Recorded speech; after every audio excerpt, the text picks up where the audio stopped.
Voltamos com Cidadania em Debate aqui pela FURB TV. E no programa de hoje o assunto é a terceira Semana Municipal de Religiões de Matrizes Africana em Blumenau, que começa nesta quinta-feira, dia 17 de maio e vai até o dia 25 de maio.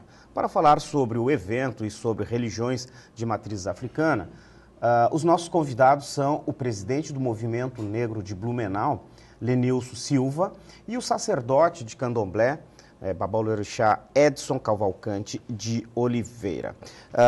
Edson, vamos começar esse nosso segundo bloco com você.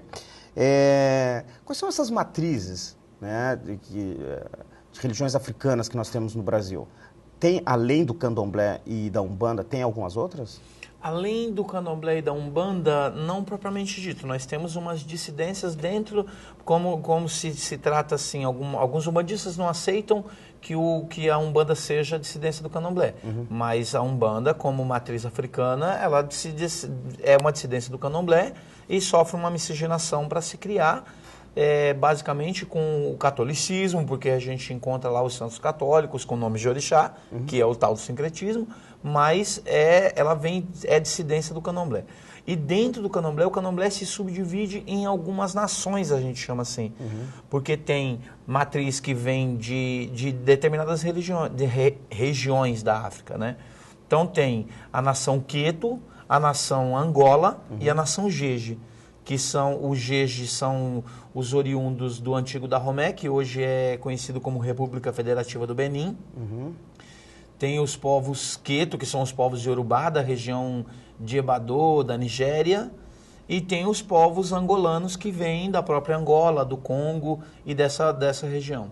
Olha só, para quem não conhece, nunca foi, de repente ele vai numa determinada casa e ele vai pensando em numa ritualística de Umbanda e ele se vê diferente de uma ritualística de Candomblé. Qual a diferença que ele vai perceber de uma e de outra? Ou não tem diferença? Tem diferença. Já na própria manifestação, quando a gente, dentro do culto de Candomblé, em que se cultua basicamente nessas três nações que eu te falei, são divindades de panteões diferenciados, como os orixás, que são os mais divulgados, né? Os nomes mais difundidos são os nomes dos orixás, mas tem os voduns e os inquis, que são de Candomblé de origem Fon, os povos Jeje, e de origem Banto, que são os povos angolanos. E dentro da Umbanda, as manifestações são manifestações de espíritos, onde os espíritos vêm com uma doutrina diferenciada do Candomblé, onde um espírito vem e ele senta, conversa e fala na nossa língua com as pessoas. E dentro da ritualística do Candomblé, que está muito mais ligada à musicalidade e à dança, os deuses vêm à nossa presença em festejos específicos, mas muito mais para dançar, para ouvir os cânticos. Normalmente os deuses não cantam. E eles não aconselham? Ou aconselham? Existe um aconselhamento, mas aí existe uma diferença. Então, o contato é mais intenso, mas menos verbalizado. E se fala muito que um é mais primitivo, o outro não é tão primitivo. Os cadercistas falam bastante disso, né? Da questão dos evoluídos e dos não evoluídos, né? Como que você consegue explicar isso? Como você deixa claro isso? Sim, essa visão europeia, assim, kardecista da coisa de... É muito ligado à civilidade. Tudo que está ligado ao negro, ao africano, eles já, por si só, eles estereotipam como primitivos, como primitivo, como involuído, e disso termina surgindo a Umbanda. Porque o seu Zélio de Moraes, quando manifestou um espírito de um índio, e uma senhora que estava junto com ele, que se manifestou o espírito de um preto velho, que seria o espírito de um antigo escravo, eles não aceitavam de jeito nenhum que o espírito de um índio, uma criatura do mato, e um negro que um dia teria sido escravo, pudesse ser guia espiritual de ninguém. E hoje, quem frequentou, ou quem já foi algum dia dentro de um ritual de Umbanda, ou mesmo de Candomblé, vê que essa involução não está ligada diretamente a ser primitivo, não está ligado a coisa de ser negro ou de ser índio. Nós já descobrimos que o branco pode ser muito mais primitivo e muito mais negativo, nocivo nesse sentido, né? Ô Edson, tem não sei se eu posso estar falando alguma heresia, entre aspas, mas tem muita gente que frequenta o candomblé, frequenta a Umbanda e nega de pé juntos que não vai, né? Lamentavelmente existe. Eu não sei, eu não posso te dizer assim que tem uma desculpa plausível para isso, porque nunca passou pela minha cabeça essa coisa dessa negação, dessa negativa. Para mim não existe. Mas eu vi muitas pessoas passarem por determinadas situações de repente se declarar um bandista ou candomblessista e perder o emprego, dos filhos sofrerem uma represália dentro da escola.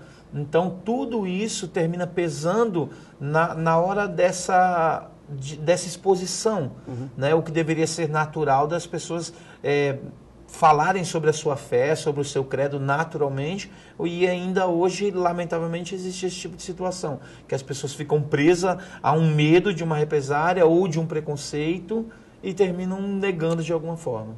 É interessante porque nega-se essas manifestações do Brasil, né? O Brasil sempre se disse um país, né? Uma nação laica. No entanto, a gente vai em órgãos, né, em setores públicos e estão lá, né, os símbolos do catolicismo, mas no dia a dia do brasileiro a gente vê muito elementos tanto da Umbanda quanto do Candomblé sendo carregado, sendo muitas vezes dito, e sem que as pessoas tenham, eu acho que uma certa consciência disso, né? Com certeza. A questão de cores, né? Por exemplo, usa-se a cor branca. Você, por exemplo, está aqui de branco, né? Que é um elemento que o indivíduo que muitas vezes anda todo de branco, de duas uma. Se ele for negro, ele é um batuqueiro, né? Ele até diz, ele é pai de santo, se ele for branco, ele é médico ou ele é enfermeiro, né?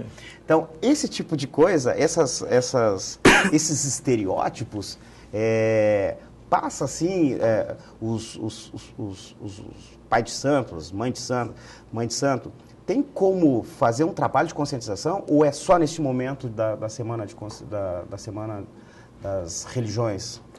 Na verdade, essa luta tem sido intensa já há alguns anos, né? A gente tenta quebrar esses estereótipos e dar liberdade às pessoas para se trajarem ou se apresentarem da maneira que acharem melhor. Mas, religiosamente falando, é muito complicado. Como você estava falando sobre elementos que a gente tem durante a nossa vida inteira, que são de origem africana, muitas coisas de origem banto, foneticamente falando, coisas que a gente diz no nosso dia a dia, como samba e outras palavras. Bundo, por exemplo, né? Bundo. Exatamente. Vagabundo. Quer dizer, vaga muito, né? Pensa bundo, pensa muito, enfim. E a gente fala sobre todo esse contexto, são coisas que estão no nosso dia a dia durante a nossa vida inteira, e muitas coisas a gente não presta atenção, que são oriundas da África. E aí a gente termina se perdendo no meio disso e permitindo que as pessoas ditem de uma forma, sempre estereotipando a gente de uma forma europeia para que a gente se vista, se comporte ou fale, porque o restante tudo é errado. Então a gente termina deixando isso acontecer. Agora, fora da semana, existe também um outro trabalho, como a Semana da Consciência Negra. Isso, nacionalmente falando, isso acontece no Brasil afora. E a gente tem essa luta. E estamos começando assim a passinho de formiga dentro de Blumenau, mas queremos levar isso adiante. Queremos levar isso para fora da Semana das Religiões de Matriz Africana, com certeza absoluta. O Lenilson, me parece que não tem um número exato, né? Não tem assim um censo que aponte o número de casas, né, de Umbanda e Candomblé em Blumenau, né?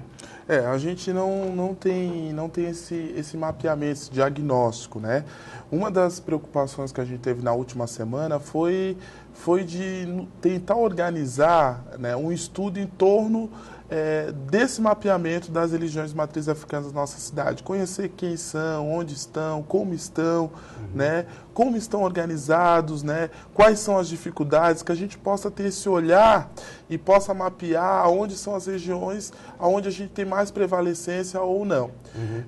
A gente, esse ano, vai querer intensificar esse trabalho, construir uma comissão permanente, né, onde a nossa universidade, junto com as casas e mais o movimento negro, e além de todos os outros movimentos sociais, possam estar apoiando na busca dessas informações. Isso para a gente é uma fragilidade, porque A gente sabe que tem esse culto em várias regiões da nossa cidade, mas a gente não consegue organizar. Identificar também, né? Não consegue identificar. Muitas vezes essas pessoas estão sofrendo abuso, muitas vezes essas pessoas estão, às vezes, lá desamparadas, sem conseguir saber se tem ou não tem direito, como se manifestam, né? Às vezes até param de fazer esse ritual, param de receber, param de construir essa possibilidade religiosa em virtude da pressão de um vizinho ou às vezes do aparato do próprio Estado, né, de repressão.